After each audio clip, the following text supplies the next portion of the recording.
Hi everyone, welcome to Pavani starts. ఈరోజు చాలా simple and టేస్టీగా మనం పప్పుచారు తయారు చేసుకుందాం. ముందుగా ఒక చిన్న కప్తో పప్పు తీసుకొని దాన్ని శుభ్రంగా కడుక్కొని అలానే అందులో టొమాటో, పచ్చిమిర్చి, ఆనియన్ కట్ చేసి వేసుకోవాలండి. నేను 3 టొమాటోస్ యూస్ చేశాను చిన్న టీ గ్లాస్ పప్పుకి. అలానే ఇందులో కొద్దిగా 1.5 గ్లాస్ వాటర్ యాడ్ చేసుకొని అందులోనే మనం పసుపు వేసుకోవాలి. అలానే కొద్దిగా ఆయిల్ని వేసుకుంటే మనకి పప్పు చాలా ఫాస్ట్గా ఉడికిపోతుందన్నమాట.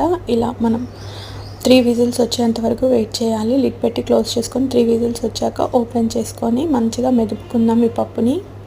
ఈలోపు మనం పెద్ద నిమ్మకాయ సైజ్ అంత చింతపండుని నానబెట్టుకోవాలి. ఆల్రెడీ టొమాటో వేసాం కాబట్టి ఒకవేళ మీకు బాగా పులుపు ఇష్టం లేదంటే చింతపండు కాస్త తక్కువ నానబెట్టుకుంటే సరిపోతుందండి.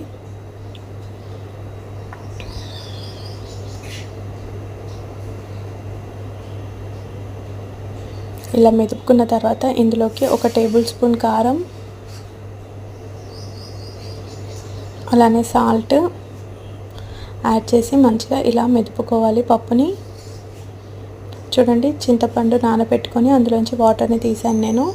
ఇందులో వేసేస్తున్నాను. అలానే నార్మల్ వాటర్ కూడా 1 గ్లాస్ యాడ్ చేసుకోవాలి.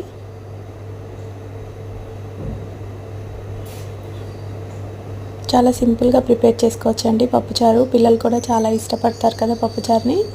ఇప్పుడు మనం స్టవ్ ఆన్ చేసుకొని ఒక గిన్నె పెట్టుకోవాలి.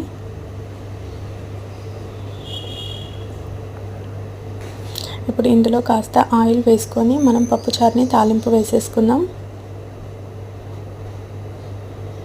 ఈ పప్పుచారు తాలింపు వేసుకునేటప్పుడు చల్ల ఉప్పు మిరపకాయలు ఉంటాయి కదండి, అవి వేసుకుంటే మనకి పప్పుచారు చాలా టేస్టీగా ఉంటుంది తాలింపు.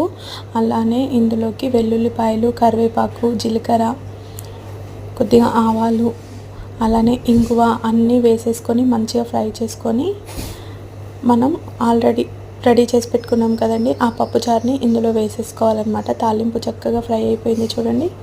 ఇప్పుడు ఆ పప్పుచారుని పోసేసుకొని మంచిగా మరగనివ్వాలండి. పప్పు చారు ఎంత మరిగితే అంత టేస్టీగా ఉంటుందన్నమాట. అంతే అండి, చాలా సింపుల్ అండ్ టేస్టీగా పప్పుచారు ప్రిపేర్ చేసుకోవచ్చు.